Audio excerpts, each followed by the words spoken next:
Olá, meus queridos alunos, sejam muito bem-vindos à nossa aula de língua portuguesa. Eu sou a professora Vanessa Mafra. Vamos verificar o nosso conteúdo?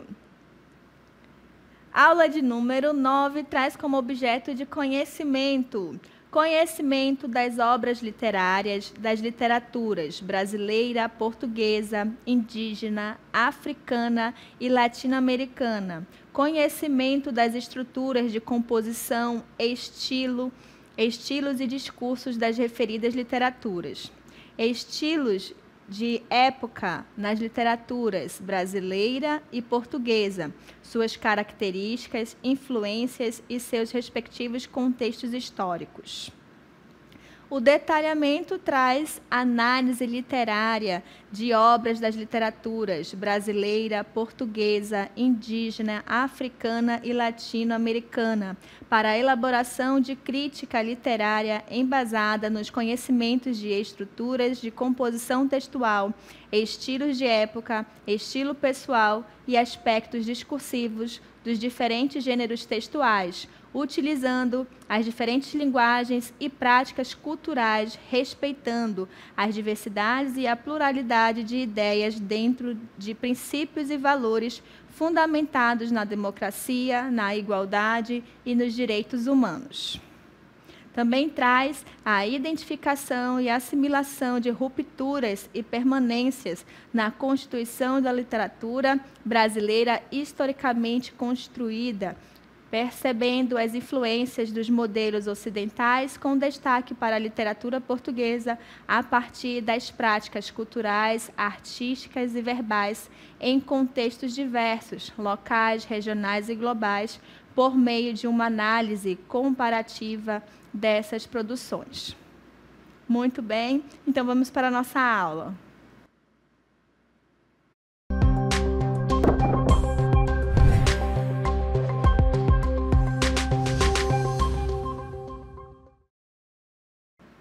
Muito bem, vamos falar um pouco mais sobre literatura. Para isso, vamos relembrar quais são as literaturas, os momentos históricos que nós temos aí da nossa literatura, tá? Então, eu apresento para vocês a linha do tempo das escolas literárias, tá? Vou começar com a literatura portuguesa. Começou lá com o trovadorismo em 1189, depois em 1418 teve o humanismo, aí teve o classicismo em 1527, isso na nossa cronologia aqui, tá bom? Da nossa literatura. Depois veio quem? Literatura brasileira. Apresenta em 1526 o quinhentismo, tá? Que é quando dizem aí que descobriram o Brasil. Em 1601 teve o barroco, 1768 o arcadismo. E em 1836 romantismo, em 1881 realismo, naturalismo, parnasianismo. Percebam que teve movimentos que aconteceram assim, muito um próximo do outro, como é a questão aí do realismo, naturalismo e parnasianismo, né? Tem uma sequência ali de 1881, tá? E aí, em 1893, nós tivemos quem? O simbolismo, e em 1922, o modernismo, tá? E isso foram as nossas escolas literárias. Alguns movimentos a gente não diz que é uma escola, porque tem ali uma certa transição. Tá? Vamos apresentar para vocês o pré-modernismo. Veja que o pré-modernismo não é uma escola, porque ele é uma transição. Na linha do tempo, eu apresentei para vocês o modernismo, porque o modernismo, sim, é uma escola literária. Então, eu vou apresentar para vocês o modernismo, o pré-modernismo, que é essa transição que acontece de uma escola para outra, mas que movimentou bastante. Então, o pré-modernismo, ele aconteceu no final do século XIX, início do século XX. E o que acontecia aqui nesse momento?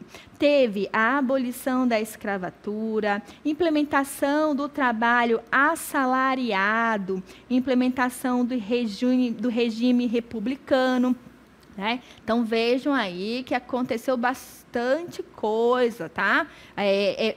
Que foi importante para essa sociedade, né? Já que aconteceu a abolição da escravatura, então teve que ter o salário, né? Então teve ali as pessoas que começaram a trabalhar recebendo um salário e não mais só, às vezes, só por alimentação. E olha lá quando dava em alguns lugares. Certo, gente? Vamos ver outras questões que estavam ali envolvendo. Olha, as questões sociais e políticas. Tinha o quê? O fanatismo religioso, fenômeno do cangaço, tá? Teve greves operárias, né? Porque agora já estava sendo um salário, mas tinha as greves porque sempre buscava-se pelo quê? Por melhores condições, tá?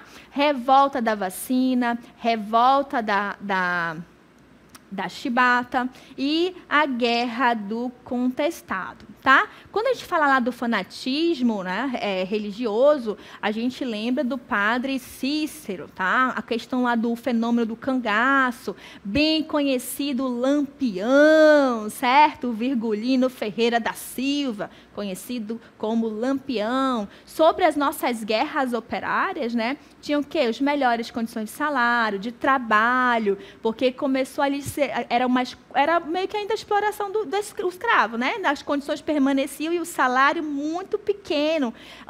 Era o ambiente era insalubre, as pessoas obedeciam, então tinha a questão das greves, tá? A revolta da vacina foi ali na questão da antivaríola, né, que a vacina se tornou obrigatória. Então, aí o pessoal começou a se revoltar, que não queriam tomar, né? Então, teve essa revolta da vacina. E a revolta da chibata, que foi a insatisfação dos marinheiros com os castigos físicos, né? Então, ali eles já queriam botar um basta aos castigos físicos. Então, foi conhecida como a revolta da chibata.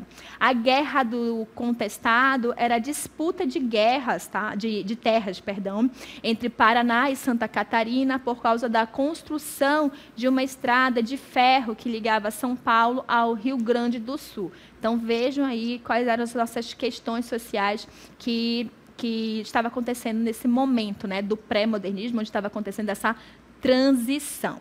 Ok? Então, vamos lá continuar. O pré-modernismo, né, qual é o projeto literário dele? É o desejo de revelar o verdadeiro Brasil para os brasileiros, né? O pré-modernismo já está dizendo aí, esse desejo de que chega de ficar só copiando as coisas do estrangeiro, aqui tem beleza, aqui tem artistas competentes, então, aqui nesse pré-modernismo já vai começar esse desejo de mudança, mostrar o verdadeiro Brasil, ok? Quais foram os nossos principais autores e as obras aí desse movimento, dessa transição? Nós tivemos Euclides da Cunha, uma obra muito conhecida, Os Sertões, o Lima Barreto, Triste Fim de Policlasmo Quaresma, inclusive tem um filme, né, tem filmes, não é só desse do Triste, né, mas tem o dos Sertões, dá para vocês, além de lerem a obra, dá para acompanhar também o filme, tá? Tem o Monteiro Lobato com Urupês e Augusto dos Anjos com Eu. São algumas obras de destaques que eu trago para vocês. Lógico que esses autores têm muito mais, tá? Mas eu estou apresentando aqui somente algumas, ok? E aí, já que a gente está falando de autor e algumas obras, eu vou apresentar para vocês um poema, prestem atenção. Eu, filho do carbono e do amoníaco, monstro de escuridão e rutilância, sofro, desde a epigênese da infância, a influência má dos signos do zodíaco. Profundissimamente hipocondríaco, este ambiente me causa repugnância. Sobe-me à boca uma ânsia análoga à ânsia que se escapa da boca de um cardíaco. Já o verme, este operário das ruínas, que o sangue podre das carnificinas come e a vida em geral declara guerra, anda a espreitar meus olhos para roê-los e há de deixar-me apenas os cabelos na frialdade inorgânica da terra. Muito bem. Eu, filho do carbono, vejo aí que ele está narrando, certo? Vamos ler aqui só um trechinho do poema para vocês observarem, ó. Né? Psicologia de um vencido. Eu, filho do carbono e do amoníaco. Vejam aí, né, que esse soneto ele traz a decadência humana. Augusto dos Anjos, ele é o próprio eu lírico. E a primeira estrofe que a gente vê aqui, né, que ele fala que é o filho do carbono, se apresenta como o filho do carbono e do amoníaco, ou seja, é um ser composto de vida em sua natureza mais simples, chamando a atenção para uma característica cientificista herdada lá do humanismo, tá? Então, veja aí que ele vai pegando um pouquinho, por ser uma transição, então ele pega ainda algumas características dos movimentos anteriores, tá? Ele se autodenomina de monstro da escuridão, certo? Monstro da escuridão e rutilância. Então, prestem atenção aí no poema, né? Que ele começa dizendo que ele é filho, e aí ele vem falando que ele é monstro. Essa forma pessimista e contraditória, né? A mistura de luz e trevas, justamente com a musicalidade explorada nessa poesia, revelam as características simbolistas, tá? Então, quando ele fala, eu não sei se vocês perceberam que ao ser narrado, né, declamado esse poema, a gente consegue imaginar eu, filho do carbono, amoníaco, monstro da escuridão, né, e relutância, sofro, então ele vai falando ali desde a infância, eu consigo imaginar de tão bem descrito ele faz, né? No restante do poema, ele trata-se enojado com o ambiente em que vive, né? Ele demonstra, ele está enojado com o ambiente que vive, de modo a se tornar hipocondríaco, né? Com tanta toxicidade e sofrimento.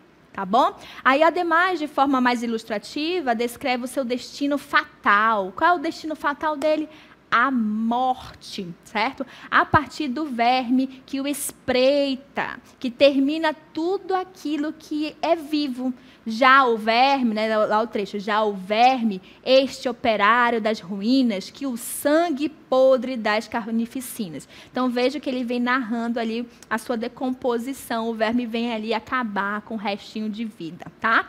No final, o seu corpo passará pelo processo natural de decomposição. É isso que ele vem ali narrando, né?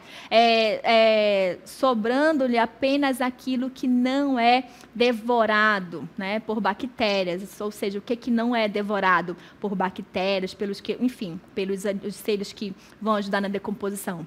Os cabelos. Única coisa que vai restar, certo? E a métrica do soneto e suas rimas também podem ser apontadas como a herança parnasiana de Augusto dos Anjos.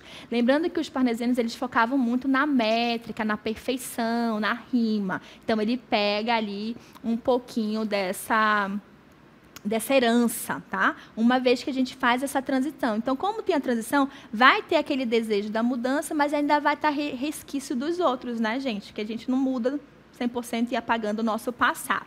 Certo? Então, isso que está acontecendo no pré-modernismo. Agora, o movimento começou. Vamos verificar o modernismo brasileiro. O modernismo brasileiro ele aconteceu na Semana da Arte Moderna, no teatro, tá? No Teatro Municipal de São Paulo, em fevereiro de 1922. Então, quando foi que deu início ao modernismo aqui no Brasil? Durante a Semana da Arte Moderna de 1922. Vocês não podem esquecer esse marco, né? E aí, na segunda noite, que essa sim é memorável, que todo mundo lembra, que marcou a Semana da Arte Moderna, foi a segunda noite, porque aconteceu o quê? Uma grande confusão com a declamação do poema Os Sapos, de Manuel Bandeira, e a plateia vaiou, né? Então, há quem diga que foi o próprio que começou a vaiar para fazer aquela confusão, para ser marcado de alguma forma. Tinha que ser marcado essa Semana da Arte Moderna. É aquela questão, né? Falem de mim mesmo mal, o importante é falar. certo? E aí grandes nomes como Mário de Andrade, Ouso de Andrade, né? Menotti, Graça Aranha, o Carvalho, Guilherme de Almeida, Vilas Lobos também, a gente já andou comentando também da Anita Malfatti, da Cília de Amaral e de Cavalcante, são os nomes, né, que participaram ativamente desse movimento. Na Noite da Confusão, há quem diga, como eu acabei de falar para vocês, que as vaias foi puxada pelo próprio Ouso de Andrade, que é para movimentar, porque ele gostava de movimento, certo? Então, aí começou o modernismo aqui no Brasil. Vamos verificar as fases do modernismo, porque ele teve fases, né? Então, vamos lá verificar. As fases do modernismo, eu apresento para vocês a primeira fase, que ela é caracterizada como heróica ou de destruição. Destruição dos valores do passado e busca pela identidade nacional. Então, eles estavam fazendo aquela quebra com o passado. Eles queriam tudo novo, tá? E segundo o Menotti deu Pichia, né? Pronunciando como português, o grupo da semana não formulou um código, né? Formou uma consciência, um movimento libertador a integrar nosso pensamento e nossa arte na paisagem e no nosso espírito dentro da autêntica brasilidade, né? Então, vejam aí que eles queriam algo bem do Brasil, bem cara do Brasil, eles querem acabar. Por isso que aqui eles sofrem aquela influência ali das vanguardas, porque a vanguarda ela vem isso, né? Quebrar com os padrões. E é isso que o modernismo faz, quebrar os padrões. Eles querem algo novo e com a identidade do nosso país. Certo? Vamos para o nosso segundo momento aí, olha, revistas e manifestos, né? Então, aqui, esse movimento trouxe, né, o Glaxo lá de São Paulo, de 1922, Estética, que foi lá no Rio de Janeiro, de 1924, aí teve a Revista de Belo Horizonte, 1925, Arco e Flecha, olha só o nome, mais brasileiro do que isso, né? Arco e Flecha, Bahia, 1928, Maracajá, de vez em quando eu quero chamar só de Maracujá. Maracajá, Fortaleza, 1929. E Madrugada, Porto Alegre, de 1929 também. Então, vejo que essas revistas e esses manifestos ajudaram a fazer esse movimento. Certo? E aí, quais são as características dessa primeira fase? Vamos lá verificar. As características dessa primeira fase é o quê? É a fase mais radical, tá bom? Mais nacionalista, busca por uma identidade nacional, maior liberdade formal, com rupturas da sintaxe, certo? Eles não vão ficar ali medindo, verificando quais palavras que... Não, eles vão ali quebrar isso, tá? Presença de regionalismos e linguagem informal, porque se eles querem uma identidade brasileira, tem que trabalhar o lado regional, porque a gente sabe que o Brasil é grande, cada região tem a sua característica, o seu povo, o seu jeito de falar, né?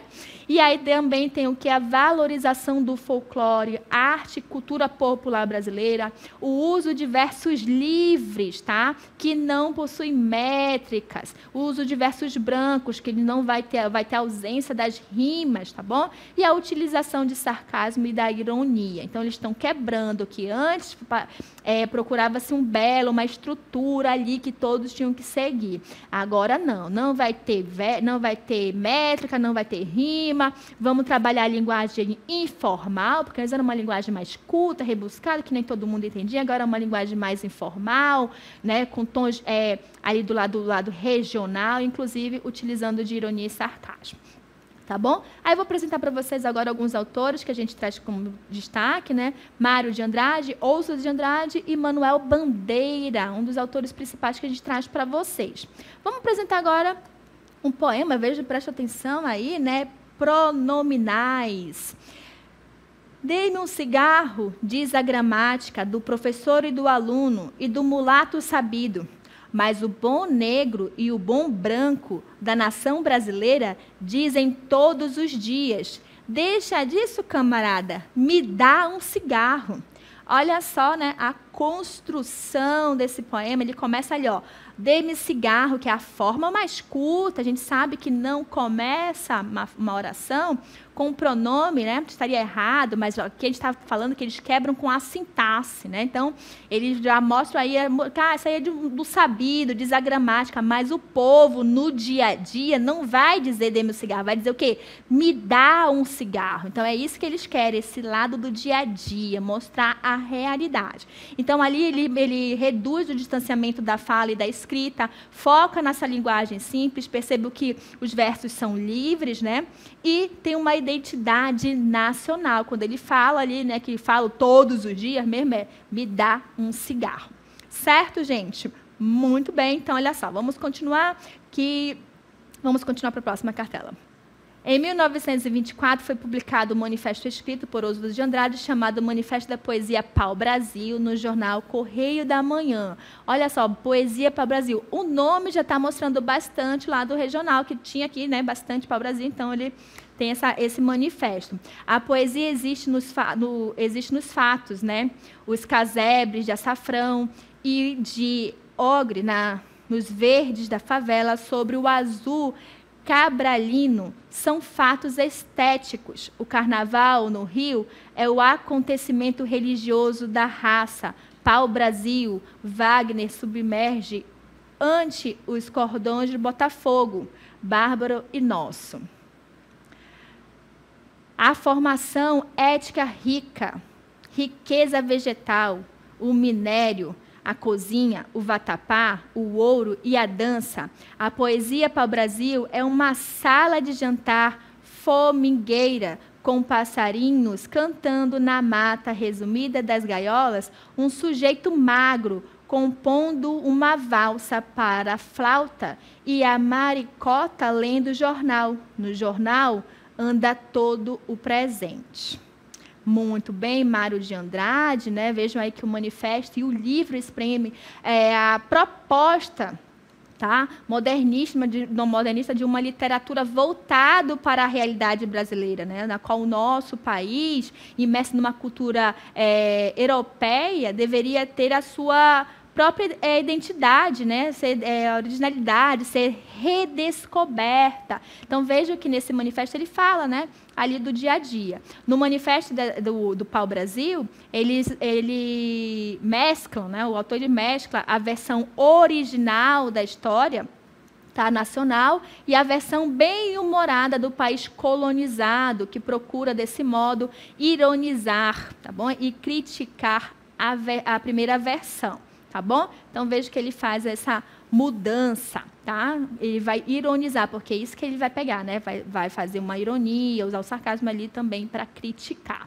Ok, gente? Vamos continuar e verificar agora a segunda fase do modernismo, que agora já é o quê? A consolidação. Ela é também conhecida como geração de 30. Reflete, né? Ela vai ali fazer uma reflexão sobre o sentido de estar no mundo e renovação da linguagem, foco no sociopolítico, tá? Vamos verificar nossa característica. Consolidação do modernismo. Então, agora eles já não estão conhecendo, já tem algo mais firme, tá? Vasta produção literária em poesia e prosa, que a gente chama de poesia de 30 e romance de 30, valorização do regionalismo e a linguagem popular. Isso já vem lá do comecinho, né? Então, manteve. Utilização dos versos livres, sem métrica e brancos e sem rimas, crítica à realidade social brasileira, valorização da diversidade cultural do Brasil, temática do cotidiano, social, histórico e religiosa, tá? Então, essa que vai ser a temática da produção dessa fase. Vamos lá continuar, então. Os principais autores dessa fase é o Carlos Drummond de Andrade, Murilo Mendes, Jorge de Lima, Cecília Meirelles e Vinícius de Moraes. São os principais autores, tá? Olha só agora. Cota zero. Stop. A vida parou ou foi o automóvel? Carlos Drummond de Andrade. Nossa, bem curtinho, né? Mas vejam aqui que ele traz uma linguagem simples, não tem métrica. Esse stop representa o que? Uma placa de trânsito, né? O pare, tá bom? E aqui vem a questão sobre a Revolução Industrial. A gente sabe que na Revolução Industrial estava tudo o quê? Rápido, corrido, né? Então, aqui é stop, dá uma questão da Revolução Industrial. Certo? Vamos lá, então, continuar Mais um trecho aqui de uma obra dessa segunda fase. Chegou a desolação da primeira fome. Vinha seca e trágica, surgindo no fundo sujo dos sacos vazios, na descarnada nudez das latas raspadas. Mãezinha, cadê a janta? Cala a boca, menino, já vem. Vem lá o quê? Angustiado, Chico Bento apalpava os bolsos. Nem um triste vintém azinhavrado. Lembrou-se da rede nova, grande e de listras que comprara em Quixadá, por conta do Vale de Vicente.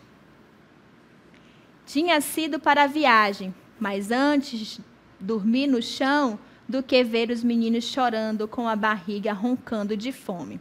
Estavam já na estrada do Castro e se arrancharam debaixo de um velho pau branco seco, nu e retorcido, a bem dizer ao tempo, porque aqueles cepos apontados para o céu não tinham nada de abrigo.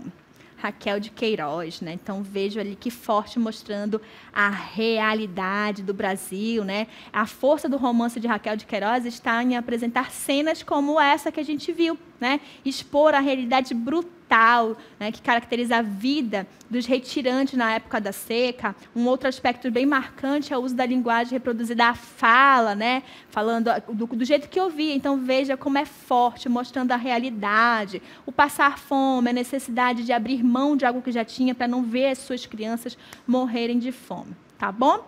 Vamos continuar, então, sobre as nossas fases do modernismo. Eu apresento para vocês agora a terceira fase, que ela é conhecida como geração de 45, e ela traz agora o equilíbrio e objetividade. Também vai ter ali também a questão do sociopolítico, tá? Então, vamos lá. Quais são as características dessa fase? Linguagem mais objetiva e equilibrada, influência do parnasianismo e simbolismo. Olha só que foi pegar um pouquinho lá do passado, né? Oposição à liberdade formal, forte preocupação com a estética e a perfeição. Lembre-se que as duas primeiras, ela quebra isso, né? Não vai se preocupar com estética, mas aqui vai.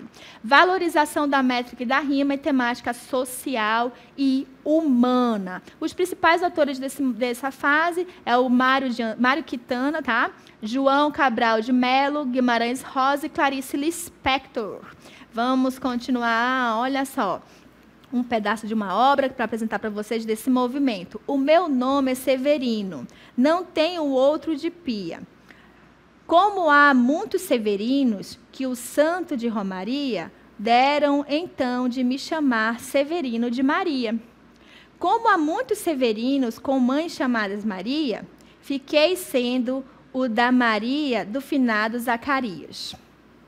Somos muitos severinos iguais em tudo na vida, na mesma cabeça grande, que a custo é o que se equilibra, no mesmo ventre crescido, sobre as mesmas pernas finas, iguais também, porque o sangue que usamos tem pouca tinta. Muito bem, então olha só, pouca tinta, cabeça grande, perna fina para se equilibrar, mostra ali uma pessoa que desnutrida. Severino é a representação desse povo sofrido, né? Então tem ali, olha, vida e morte, ele fala, né? A vida é tão sofrida, então relata essa caminhada para a morte. Mostra ali, descreve uma pessoa desnutrida, então ele está caminhando para a morte. O personagem se individualiza, são tantos, né? Mas eu sou o Severino da Maria do finado Zacarias, né? Somos muitos severinos, ele fala. Então, ali ele faz uma anulação da existência pelas desigualdades sociais, né? Ele anula ali. E ele descreve também o físico. Acabei de falar para vocês que ele fala que tem cabeça grande, perna fina, falta equilíbrio. E quando ele fala, ó, o sangue que usamos tem pouca tinta, ele está falando o quê? Que ele está com anemia, desnutrido, só pode acontecer realmente isso, né, gente? Então, vejam que forte. Vocês conseguem perceber que esse movimento, ele procurou realmente retratar o povo, principalmente o povo nordestino, que passava pela seca e suas dificuldades, né? Então, ali a gente está construindo a nossa identidade literária. Certo, gente? Então, a gente fica por aqui. Eu espero que vocês tenham gostado e até a próxima. Tchau, tchau.